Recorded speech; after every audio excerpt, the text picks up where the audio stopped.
My name is Monaco. I head up our customer success teams here in Canada as well as a couple of people in the United States.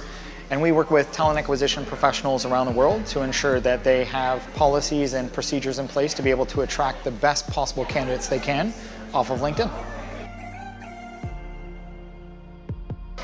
I think it's really important for everyone to have a LinkedIn profile, especially students, because there's an opportunity for them to be able to communicate with employers and hiring managers around the world in a way that they don't have the opportunity to do otherwise. It gives students the opportunity to create a brand for themselves online that is viewable and an opportunity for them to be able to be seen by employers using that brand on LinkedIn in a way that they can't otherwise. Students and new graduates are also the fastest growing demographic on LinkedIn. So frankly, if you're not already on LinkedIn, your competition is. So I think LinkedIn has a really, really bright future. There's a lot of opportunity that is available for both our members and our company on LinkedIn. I think ultimately LinkedIn is going to become a bigger part of an individual's day-to-day business as it becomes more integrated with our calendars and with our daily schedules.